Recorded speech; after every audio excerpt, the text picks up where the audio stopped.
Hello, personal productivity enthusiasts and community. Welcome to Anything But Idle, the Productivity News Podcast. Today's show is brought to you by Co-working Space by Personal Productivity Club. I'm Ray Sidney-Smith, And I'm Augusto Pinaud.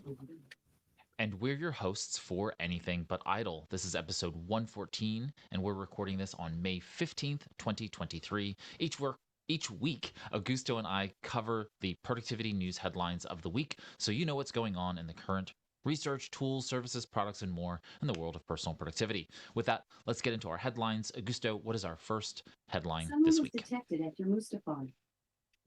So it happens when you forgot to put the do not disturb thing. Anyways, our first article is boosting your attention span and how can you train your brain to manage distractions. And it's a very interesting article, how to manage your demons, how to handle your environment, and as a person very prone to distraction. I have been working at home for the last 10 years. I have two kids. I have a wife that now works at home. So interruptions is something that happens. And boosting that attention span is critical for me because otherwise nothing gets done. And from getting people coming into the office and teach them and train them into before you come and be loud and talk, you need to signal, can I talk to you? And as the show was starting, somebody was walking into my office and I needed to signal, you need to text. I cannot talk right now. But in the same way, what are your distractions? And recently for me, I discovered that as I pick the kids in a school, when I come back, that going back into work, it's hard for me. So I want to spend a little bit more, ask a little bit more to the kids and all this. So I change my routine to add a 30 minutes of exercise. So I walk or go into the bike or and that allows me to interact with the kids. They can come to where I'm walking and then we can do, that short conversation. They anyways don't give me more than 4 or 5 minutes. After that, they're gone. That's how it works. So it's working. It's part of how can you handle that environment? How can you can remap your cues? How can you be a lot more effective into managing that attention span so you can keep your productivity level much higher? So the next article we have came from Yahoo Finance. So it's titled Toxic Productivity is Making Workers Unhappy, say the UN Happiness Council expert. And here, three ways to feel more upbeat. You know, with the world situation, COVID, remote work, one of the things that I have found more and more is come 6 p.m. and work doesn't end.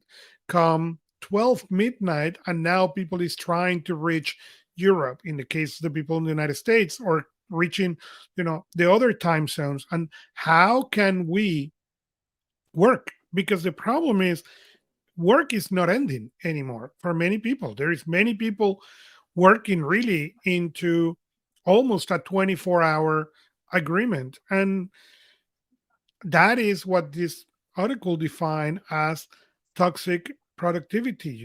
Are you really going to be okay when you don't do anything outside of the working hours where you are all day connected, all day relevant? When your phone can ring at midnight or at 3 a.m.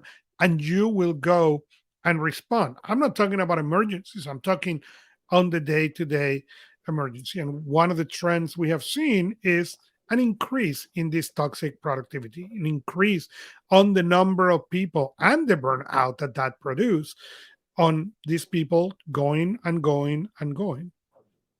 Yeah, I have a problem with the term toxic productivity, and I haven't quite come to an understanding of its true definition.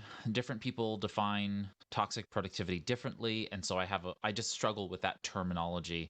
And like I think that the the idea of toxic productivity, I certainly see as someone just overcommitting themselves and being over dedicated to issues like their work.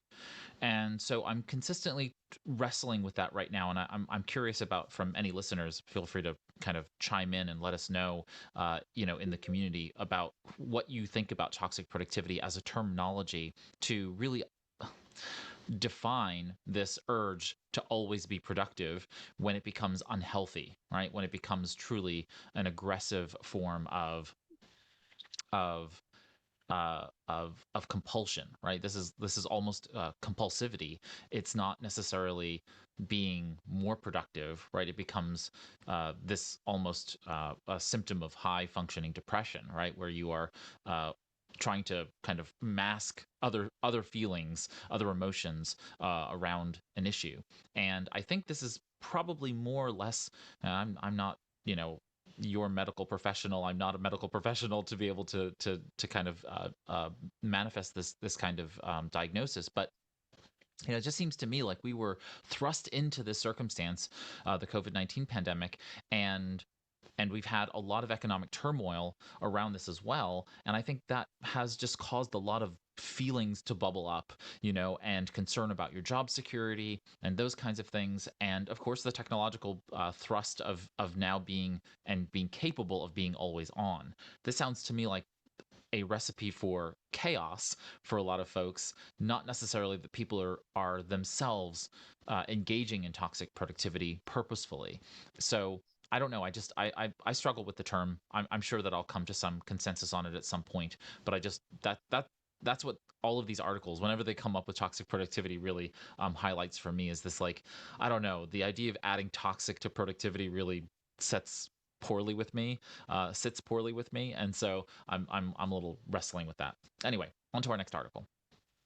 Our next article comes from Forbes and is why those working remotely are heading from the tragedy of the commons. And George Pratt defined the tragedy of the commons when you pick your benefit in detriment of others.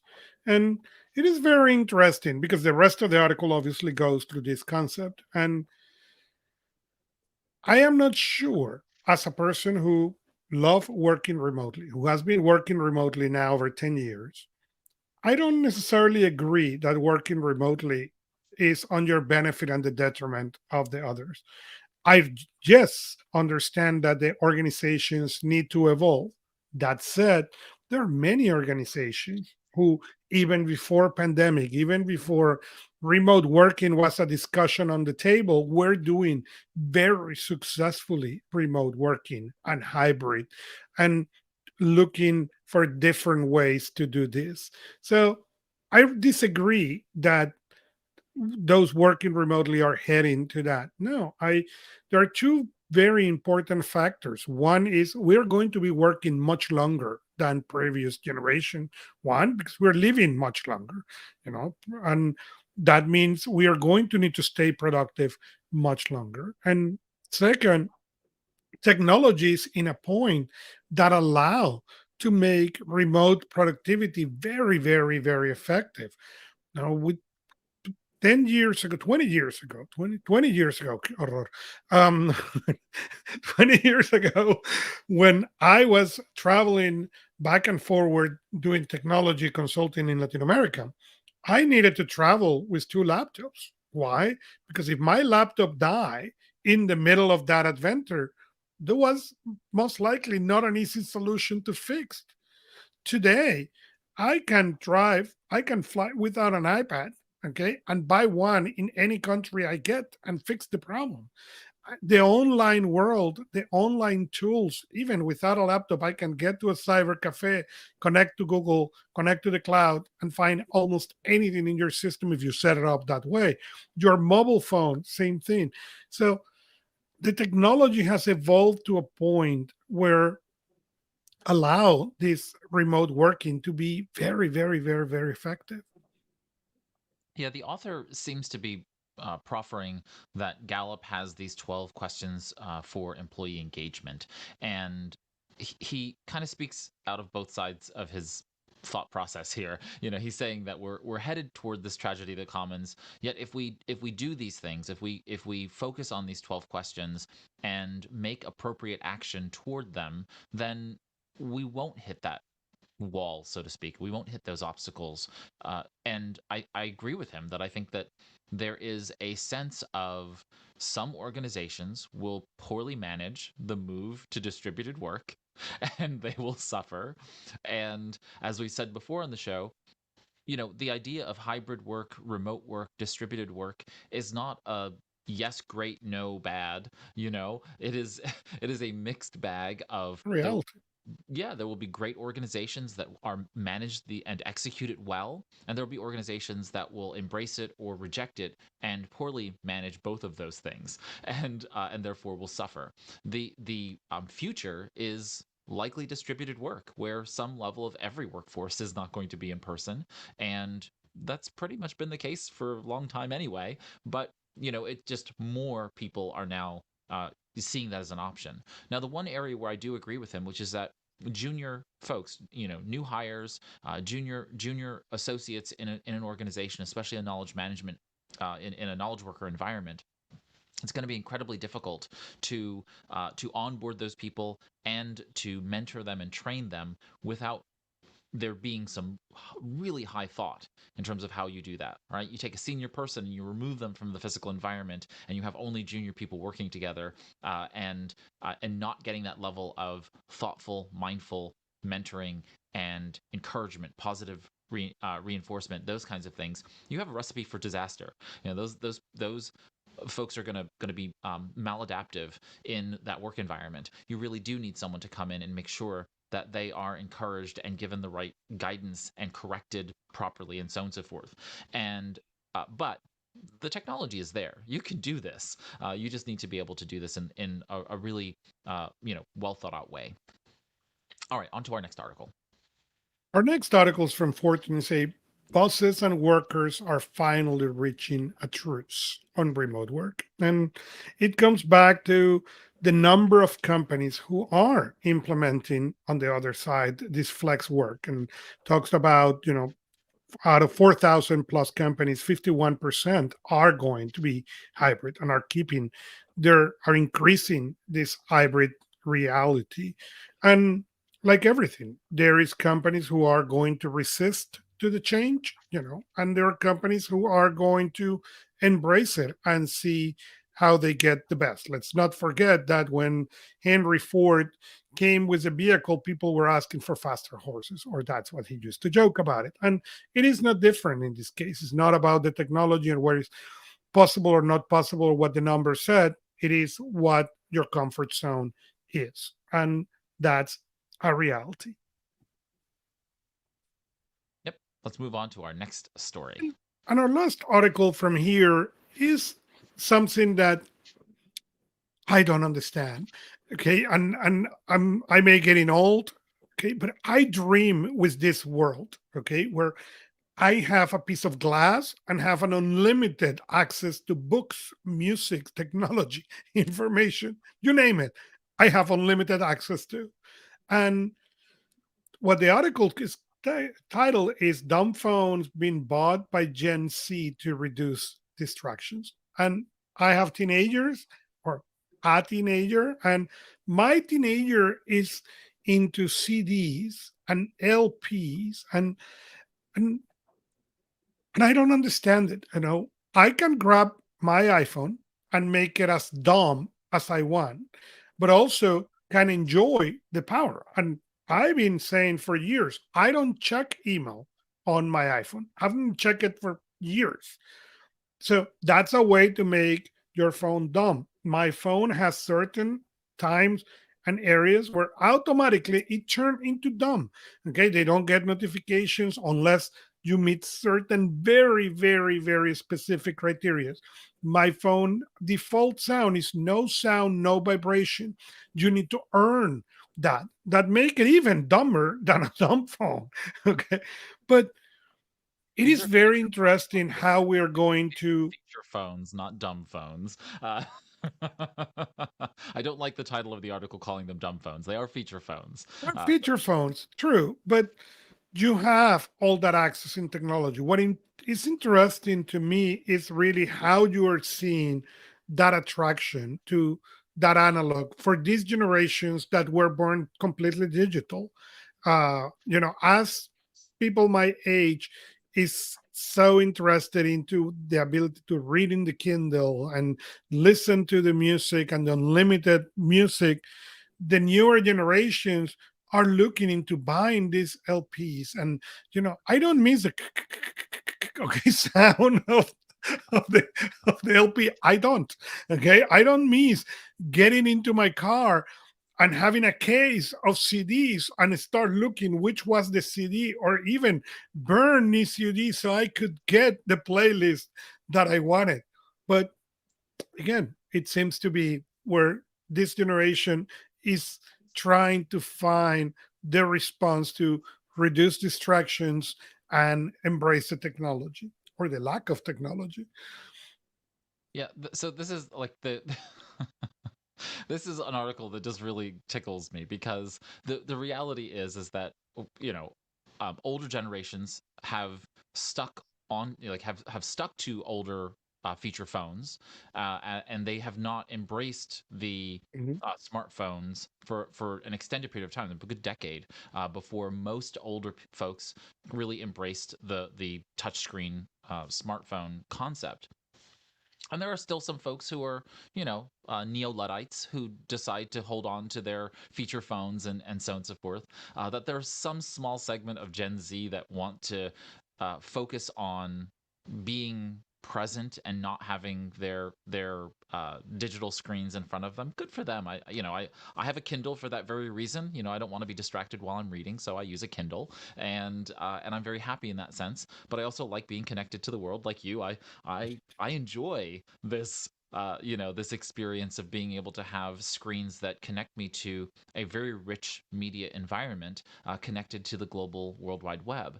And so, I think that there is a place for this. I have a second work phone, and that phone is kind of similar, right? I've set it in a way that you have so that it is very, very limited in terms of what it does for me because I only want it to do certain things. That context is very important. If folks are using that for that purpose, great. I worry though, having young people who are purposefully handicapping themselves access to technology in that way, purely from a professional perspective. I mean, they are limiting their ability to do that, and I have seen this time and time again now, where I'm working with younger people who don't have what I would consider table stakes technological skills, right? Like, they don't need to be as geeky as me and know how to, rethread, a connector for RJ45, right? Like, I don't need them under desks and knowing how to run, lines and having technical prowess in terms of taking a computer apart and putting it back together again. But like, some don't know how to schedule email and Outlook, and it that's a bit frustrating for me because from my perspective, that's stuff that should be understood by the time you go into the working world, that this technology exists. I mean, scheduling an email has been present and available for most of the college life of all of the new graduates from college today. So why don't they know how to schedule an email and not send me email at 9 p.m. in the evening, right? Like, they should know how to click schedule send and send me that email for the next morning. And so that requires me to then train them and teach them a culture of respect, so that, again, this quote unquote toxic productivity doesn't continue to perpetrate Mhm. throughout the rest of the culture. So that's the part that I get a little bit, concerned about, is, are we really teaching the right thing here? Is this person trying to limit their exposure to things like social network, social media, and so on and so forth for mental health and proper balance issues? That I can get behind. But if they're in this neo-Luddite perspective of trying to reject technology in one way, purely because they think they're going to somehow benefit from not being exposed to new technology, that's gonna limit their future income potential, and really it's going to limit, when I'm old and I can't do this stuff, I need the younger generation who's going to be tech savvy and capable of being productive in and around me. So, all right, so we have finished our personal productivity personal productivity articles for this week. And so we're going to take a break, and then when we come back, we will cover our technology articles for the week. And so now a word from our sponsor this week. We'll see you after the break.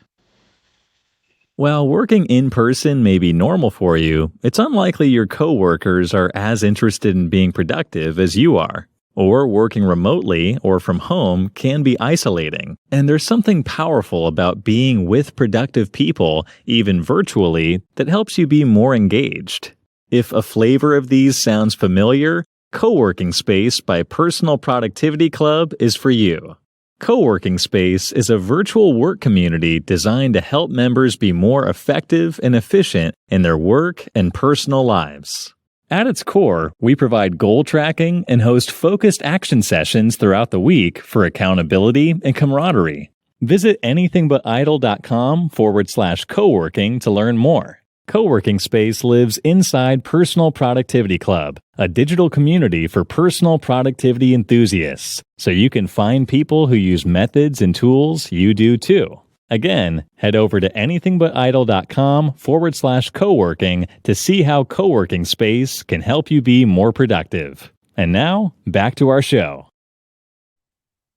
Welcome back, everybody, to Anything But Idle. And with that, we are on to our technology section to talk about the headlines this week. Augusto, what's the first headline in our technology section this week? The first one was kind of a shock for me, and it's accessory maker Bridge cease operations. I have had a couple of their keyboards. They were very, very high produced and very, very well. And it's not that they went out of business, it's how they went out of business. Business comes and go. We understand that, but for what you can read online, Bridge suddenly disappear and they leave unfulfilled pre-orders, unfulfilled employees. They just sold the IP and run. And it is sad because they were a very nice product. I hope whoever bought the IP can bring it back on the quality of the products because they were very good. Even that, I'm going to say, there was one of the articles that we quote in there from Jason Snell. He said, I used the Bridge very much until I got my first Magic keyboard, and then I never used the Bridge again. And I understand that because for me it was similar. The iPads who have Magic Keyboard, that's what I have. But I have still in use a Bridge because I love the iPad Mini and I can use it in portrait mode. And it's the only keyboard that has that high, very high quality and allow me to do that. So I am very sad about that. On to our next story. This is also Apple. We've got two more Apple stories, right? Yes. So last week on our episode, we talk about the reports and the Apple and how there were less iPhones sold. And this week we are bringing an article saying, hey, how long Apple users are keeping their phones. And one of the things we notice is that percentage is increasing, and you were mentioning interestingly, what happened with pandemic and all this and is people getting the phone longers and you could see on their graph 2021 was 34%, 22 was 20%. So at the beginning of the pandemic people renew more phones and well they're now keeping it for longer also. And this may be me, I don't replace them as often as they do because they are not my primary device and they are so powerful that the difference when the first iPhone came and the iPhone 3G or 3 came, the difference in between one and the other was abysmal. So upgraded makes sense. When the 3GS came, it was not. When the 4 came, between the 3 and the 4, there was really a significant one. Now, that is not the case. The difference between the 13, the 12 and the 13, the 12 and the 14, they're not that big yet. So that make you keep the phone a lot longer. Yeah, I think this is going to be a perennial problem for Apple going forward, right? They need to be able to sell these devices with remarkably fantastic new features, and they just look the same, they operate the same, and they're very high quality hardware, so they Hmm. last a while. There's a, I bet you there's a, and I don't know this to be the case, I bet you there's a much larger aftermarket resale, after sale retail market, based on older iPhones than there are on new ones. In a lot of in a lot of countries, because you could buy a refurbished iPhone, and it's going to be just as good as a current one, as long as it hasn't fallen out of update cycle. So I think that I know lots of folks who hand their iPhones down to their kids, and they have them for a while. I know you've done that with your daughter. So it's like, like it's a thing, and it doesn't bode well for Apple in, I think, in the next few years, if they don't do something really innovative with regard to their newer devices. I don't know what they could do. They're gonna have to start doing Well, virtual and keyboards. and you mentioned that, and it happened to us last year. I gave my old iPhone X to my daughter, and I bought me an iPhone, a new iPhone, and then AT&T, that's who we use for our phone, offer us buy our phones for almost as much as I pay for them new ones, the used ones. So we upgrade right there. Now the problem is, I am going to upgrade this year. No, I'm still making the payments for a phone that I don't use that much. The only reason I upgrade was because it was too good not to upgrade. So that's another problem Apple is having with these cycles, you know, with the phone companies. And I don't know what the difference is, but I feel the need to consistently upgrade on every other new model on the Pixels. But I don't feel that way about the iPhone. I feel like I can just keep the iPhone around for a much longer period of Mhm. time. And I don't know why that mindset is in play, but I feel that way about all of my Apple devices. I keep my Apple devices around a lot longer on in use than I do Mhm. any of my other hardware, whether that's Samsung, HP, Dell, Google Pixel devices. They all tend to cycle much faster, and even with, I mean, high quality build, my main driver right now is a Pixel 7 Pro, XL, the Pixel 7 XL. And so, like, I'm not running around with low end hardware, but when the 9 comes out, I will very likely do. I might even go to the 8. If it's enough of a hardware bump, for me to be able to do that. And I think part of it is that we're not dealing with scale of size. iPhones are now coming with much larger storage sizes, and that's not the case on the Pixel devices. And so, you get a pretty good size storage, but I feel like cycling out in that sense really does kind of like give me an opportunity to get rid of the cruft, and install the new operating system, get the latest updates, and kind of go on. So I'm curious if that has something to do with it as well. All right, onward to a little bit of court win for Corellium. So Corellium and Apple were into this lawsuit, and the U.S. court rules that they were not infringing Apple copyrights, building iOS virtual machines for developers. That's great news. I think that will allow developers to test faster, and to hopefully means better software for iOS.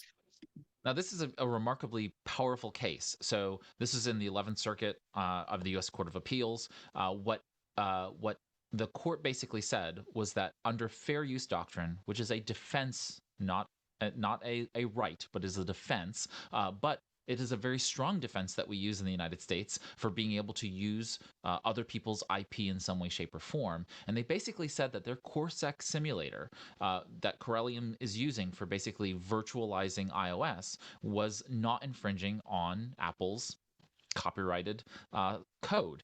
What this means, though, is that all the other simulators that are out there trying to simulate very high end software, think about Parallels and many others out there that are doing that kind of work, are somewhat probably breathing a sigh of relief that they can actually do this work, and that it helps the development community not have to pay exorbitant numbers of licenses, which again brings the cost of development down for many freelance developers and other developers that are doing small projects. This is a really good thing for, I think, both the open coding world, but also the open web, being able to develop for as many platforms as possible.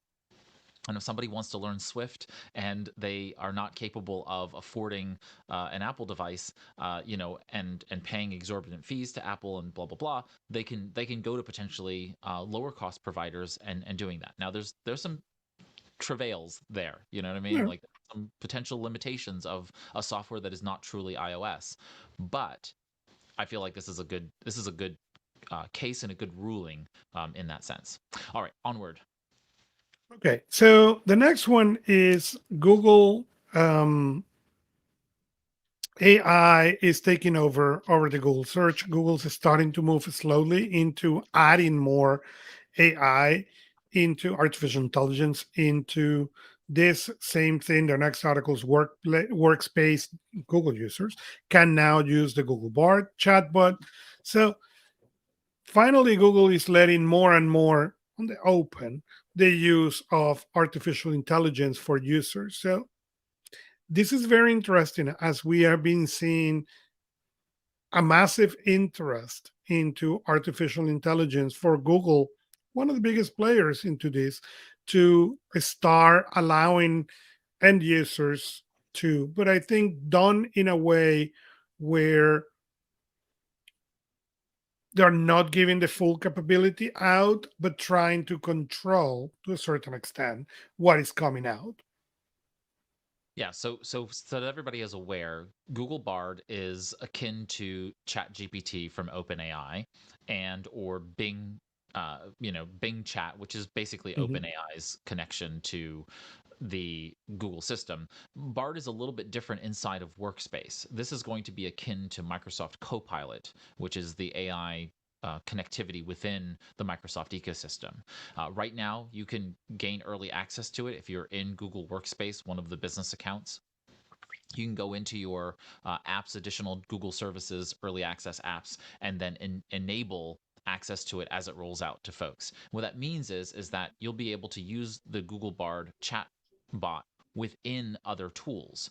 So say that you're in Google Docs, you're in Google Sheets, you're in Gmail and other interfaces. It's basically taking AI into that environment, which again is my dream come true, right? Like that is exactly where I want the AI is embedded within the tools that I'm using. That means that it's Mhm. looking at the data that I have held within my Google Workspace instance. It is processing that data and giving me back relevant information based on that. So I'm really looking forward to playing around with this.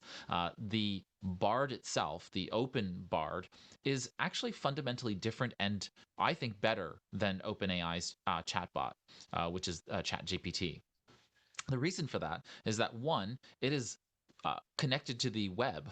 So when you're doing a Google Bard search, it can answer questions about today. Uh, ChatGPT, when you ask it a question, it's only going back to the last time it was indexed, and therefore I think that's September 2021.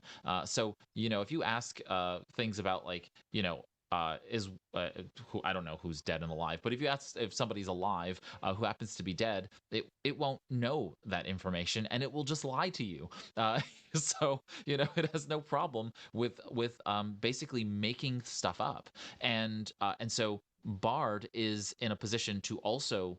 Make things up. Don't get me wrong here.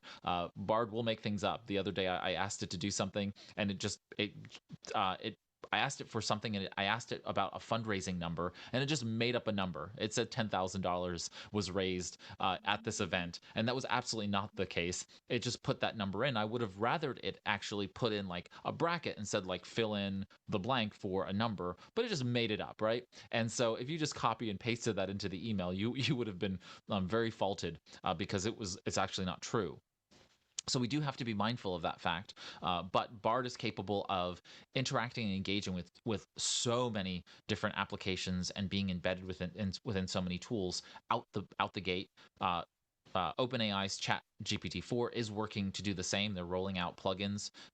If you have a Plus account, you should be seeing those soon. I have not seen it in my own Chat GPT, my own OpenAI account yet. I'm a Plus subscriber and I haven't seen it, but we will start seeing those come to pass. But I think ultimately Bard will, like with so many things, right? Is Google and Microsoft not going to win here? They're up against some really small players with some really powerful stuff going on. Anthropic and the Claude AI technology is coming from a much smaller player with a lot of really great technology. But Google and Microsoft and ultimately Apple and other larger technology companies, they have the ability to swallow those other AI if they get to be too good or too big in so many ways. And so I'm really looking closely at this area because I think that it's very important for us. But I think that all of us need to become aware of how to utilize AI in our own world to be more productive today, because it's coming, and we can't stop it. But I'm really thankful for Google taking the time and being mindful about scaling out the approach to AI as they did at Google I/O. I know that a lot of people faulted them for not being in the mix and launching and being as successful as OpenAI was with ChatGPT 4, but I would rather Google do it right than to get it out fast.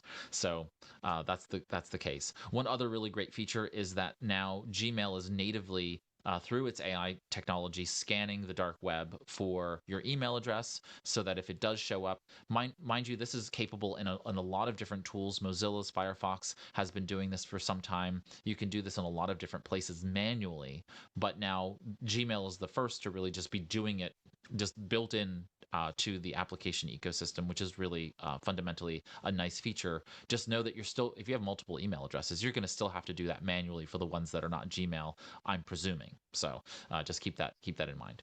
Okay, onward to Google's new Nest locator tags. The Nest locator tag show up now. Is coming. Google. We knew Google was working on their version of the Apple tag, and well, they are there. I, as a user of the Apple tags, I took me a while to figure out what they were very useful. I mean, I didn't want to just get them, and it was through a visit of a friend, Michael Lewinsky, the Nusby CEO, who we laughed. We were in the mall, and his father walked away, and he said, "Oh, don't worry." And so, "What do you mean, don't worry? We were leaving." I said, "Yeah, I know, but he has an Apple tag on his belt, and everybody in his family carry Apple tags, okay, so that way they can locate each other when they travel very, very effectively." And it was so effective that I got one for my son, who is 10. So when we go to parties and stuff outside of the house, I ask him to carry the thing, not for anything. He's 10. But kids move, walk, and suddenly you get distracted and they are three things down. And funny enough, after I got it, we went to a birthday party, and it was on Dave and Buster. So Dave and Buster is here, a place where full of uh, coin machines and stuff. So the kids, run into that thing, and we're all lost. And the parents were like, "Okay, how we are going to find them now?"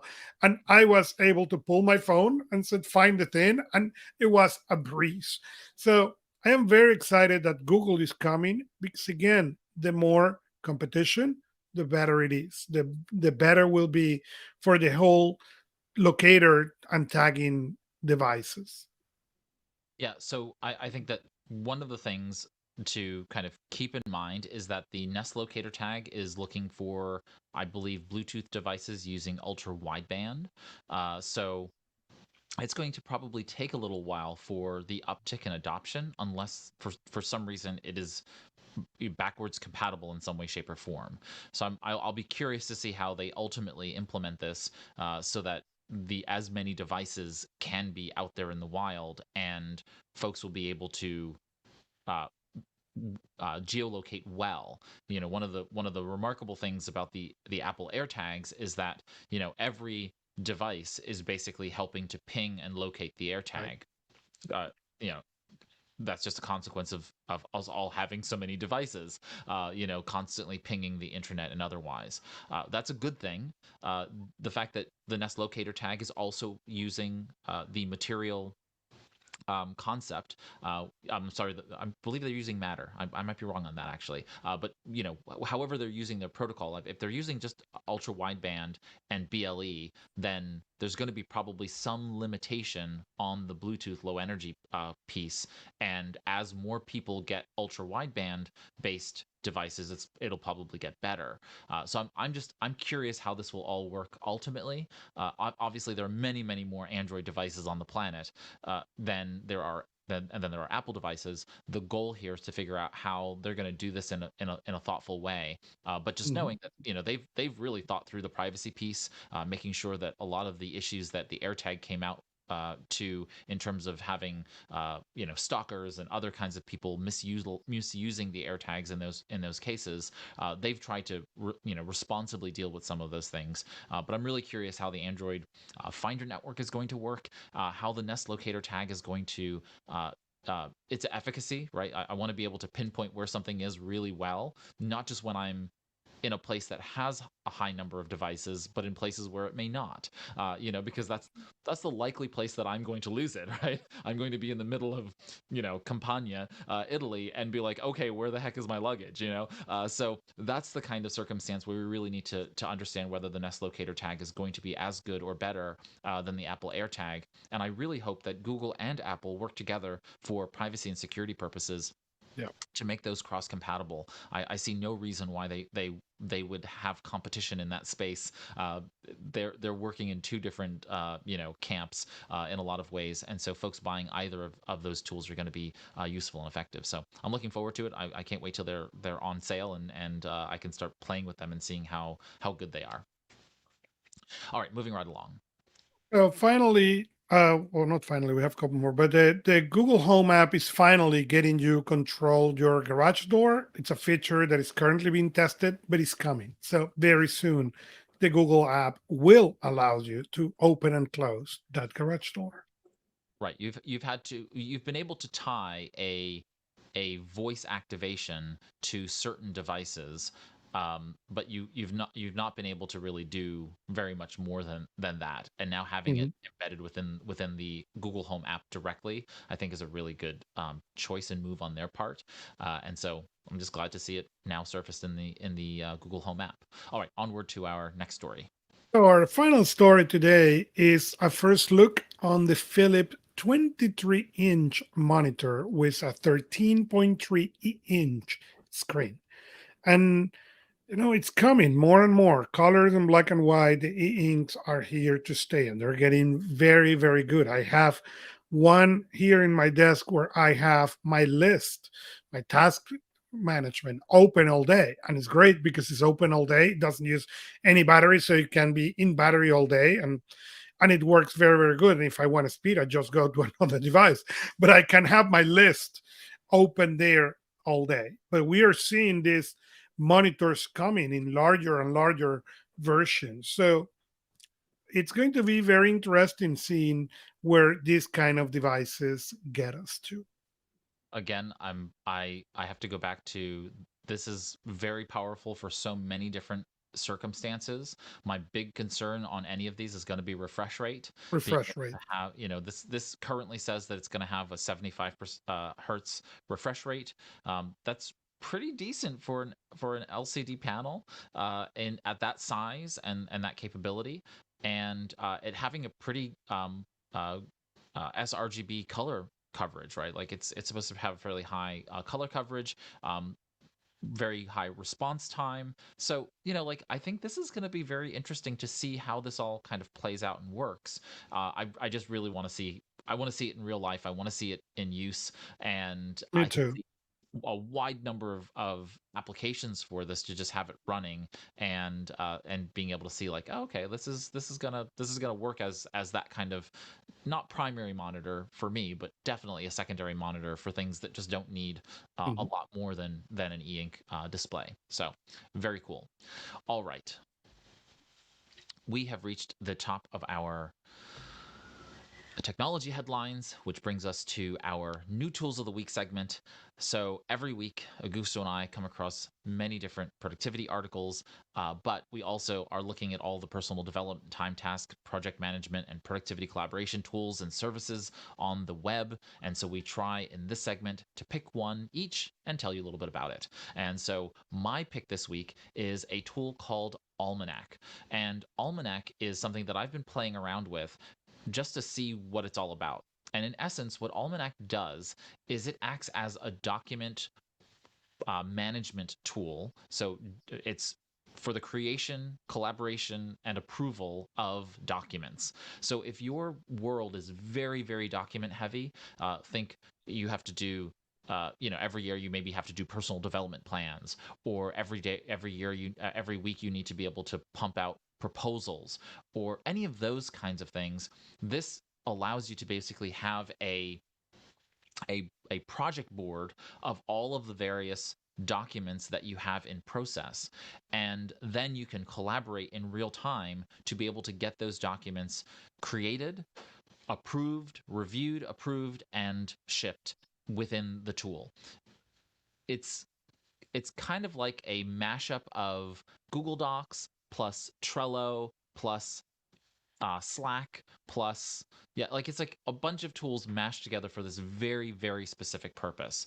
And it gives a really great, I don't know, it just has a nice feel and flavor to it. I love the approval process. I like the way in which it kind of works in terms of being able to have a fluid set of templates for being able to create documents.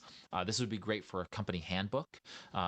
But it would not be, I think, price effective for you to do it just for one type of document, right? There would have to be a lot more that you use this for to make it worthwhile to invest in the company.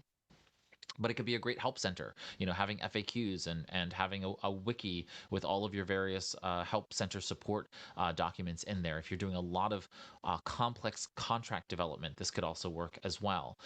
And the good part is that it actually integrates pretty well with a bunch of tools. Google Drive, being able to integrate with all of the various tools, so you're not really being pulled too much from what you already know and exist, right? So you can use Slack and Dropbox and Google Workspace and embed docs, sheets, slides, and otherwise, all within the review experience. It also really works well with Jira and GitHub. So those folks who are in that document space, doing developer work, you can also do that as well. So something worth, kind of checking out. It's an early access, so obviously take it with a grain of salt. Its ability to survive early access, but what I've seen of it to date has been really interesting and cool, and has been kind of a nice flavor on top of it. I don't think I'm drawn too much away from how I'm currently doing document management, approval, and storage on the Google Docs side, but it's still worth mentioning for folks who may be looking for some alternative. Augusto, what is your new tool Well, this? mine was really launched in December 13 to be precise, but 6 months later continue being very powerful. And it's Apple Freeform. And think on Freeform as an unlimited canvas. You can add images, you can draw, you can write, you can put sticky notes, you can do everything, but at the same time, you can collaborate, you can bring people to play and do it live and make this unlimited pages. There is a limit. I don't know what is the limit. There is a moment that the pages start choking, and I have not yet been able to discover how big they are to be able to predict it. And that is the moment we need to, okay, it's time to open a new one.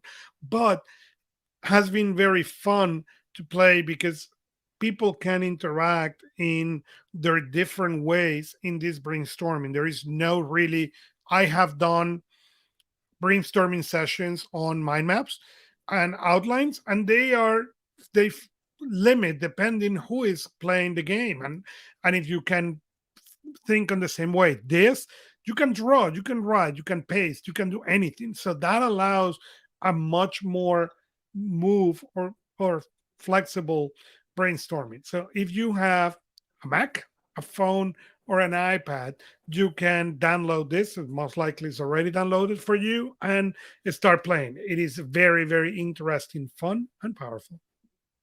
Fantastic. All right, and on to our featured story of the week, which is that Google I/O happened last week, and at Google I/O, of course, AI was the most said term from the stage. But they also released new devices, one of which is the Google Pixel Fold, and so the rumors were right.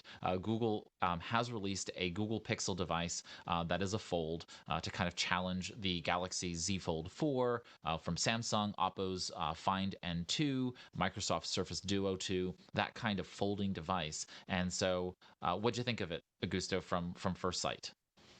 From first sight, I am very jealous, but I don't use my phone, and that will make me upgrade my iPhone very, very quick because my main machine is the iPad.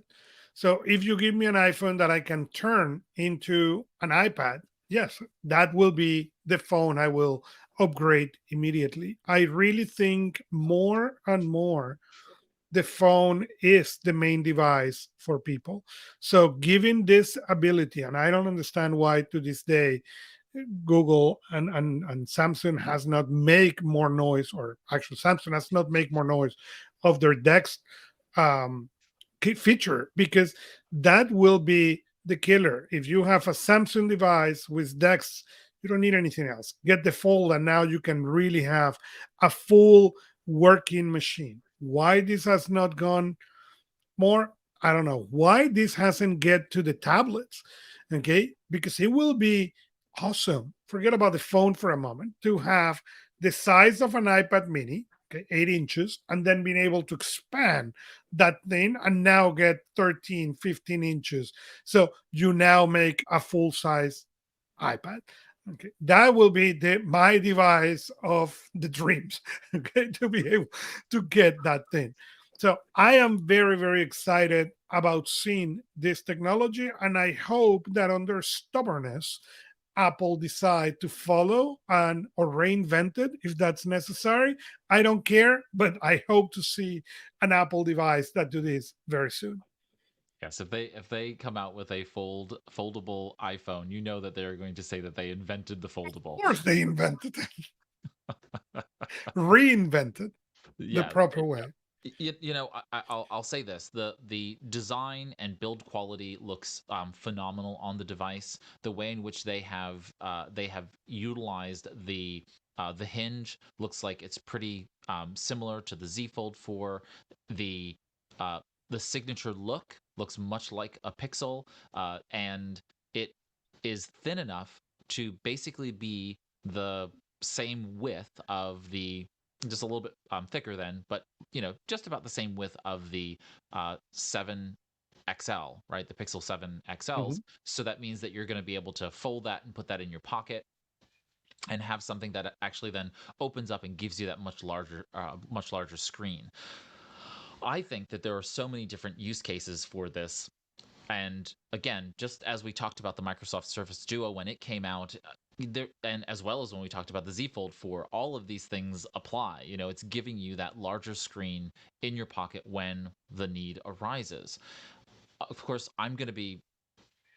I, I'm I'm I'm going to be really interested to see how the first users of this really enjoy and appreciate it, because this is something that I could be talked into buying. I'm not sure that it's for me, but I can see an opportunity where if I had this device, it would reduce the number of devices I would carry, because it would give me that larger surface to be able to do. So, like, I'm on an airplane or I'm on a train and I've got an hour or two of time. I'm now going to use that time to dock it somehow, open up a keyboard, and just start processing email, or being able to write, or being able to do more productive activity than just digesting or ingesting, reading, or listening to an audiobook. So I see that the practicality of having that larger screen in some contexts. I can even see the fold being useful for folks who just want a larger screen when they're in bed, doom scrolling.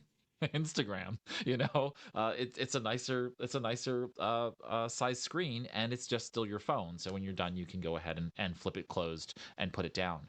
So I can see some of these things. The one thing that I feel like is consistently missing from the dialogue is that while Apple put out their own silicon, and now they have the M1 and M2 chips, Google did the same thing. The Google Tensor chips are phenomenal chips on the market now. They don't get as much billing because they're not called Google Silicon or whatever they are. You know what I mean? But the Tensor chips are really amazing. They have built-in ML and AI, chips on, SoCs, and so the idea of being able to control that level of the product, so that your chipset and everything else is kind of caked in together. I'm pretty excited about this. You can go up to a half terabyte on these devices as well. So we're starting to get up into pretty large sizes. They're available in obsidian and porcelain, and it has an IPX8 rating, so not the highest level of waterproofing, but pretty high up there. It also wirelessly charges, so they didn't get rid of Qi charging. They kept that in the device itself, which is nice, and it's got, of course, USB Type C. Topping starting out at 1,800 and then eking their way up to about $1,900 for that 512 gigabyte sized variant. It's not a cheap device, but at the same time, they're also giving away a free Pixel Watch as kind of a a way to reduce the pain of the of the upfront price point.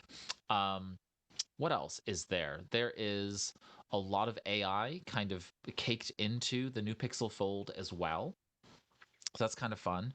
They have a whole bunch of AI features that are being put into the Google Maps feature for the Fold, and of course the new Magic Editor in Google Photos. So it allows you to be able to edit photos, basically brightening scenes, adding things into an image, not just deleting them. With the prior Magic Eraser, you could erase, say, folks that are in the background. Now you're able to move things and put them into the picture that may have not been there, which is kind of creepy on one level to me, but also really amazing in another.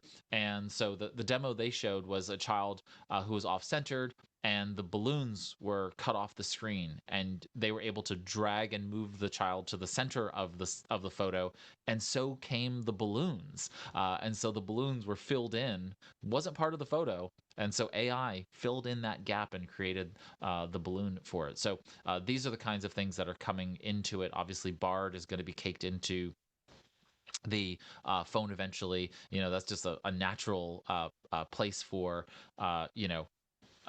Bard to come into Google Lens and into other areas of the product space. So I don't know. I feel like the ability for us to utilize a tool that can have multiple form factors, like a Fold, is useful in the market. The price point has to be something that is much lower than it currently is. So we'll see whether or not Google can make a success of this Pixel Fold, and then maybe the Pixel Fold 2 and 3 can come down in price a bit and make it more accessible to more Right. audience. And I think that'll be a good thing for everybody to have. I can see a lot of folks giving up their full size device. And I would also go back and hearken to your point about DeX. If Google were to do something like that, to be able to give you an external monitor, keyboard, and mouse, you could just plug in or even wirelessly connect to that system, and now you can go into a full desktop view. That would be so powerful. Yeah, I mean that would get rid of at least three devices on my desk right now. No, uh, no, same in here. Yeah. yeah, so I could see a lot of opportunity there as well. So anyway, any other thoughts regarding the Pixel Fold from Google? No, that's it. And then we come for to closing with the announcement and the rumors. So the announcement was the financial, the Apple came on their numbers with 94.8 billions on the last quarterly result. And what was interesting was that even when we saw, there was another second article, even that the tablet shipments are now going to pre-pandemic levels. One of the interesting things was that Apple or the iPads, remains unchallenging and really has decreased a lot less than the competition. And finally, Apple announced the Final Cut Pro and Logic Pro for the iPad. But what came very interesting with this announcement is that apparently Apple is used this announcement and others as a multi-step operation to identify the source of the leaking or leaks before WWDC, and there was people fired and people sued, and apparently it goes to the level of where the commas are and the colors and the information in a very novelesque way to read how they catch this liquor. So it is very interesting. And that's a rumor. Apple has not come and claimed that that is true or not true, but seems to be that was the case. They're going to need to reach out to David Baldacci or somebody to write the novel about that one eventually. It's so interesting.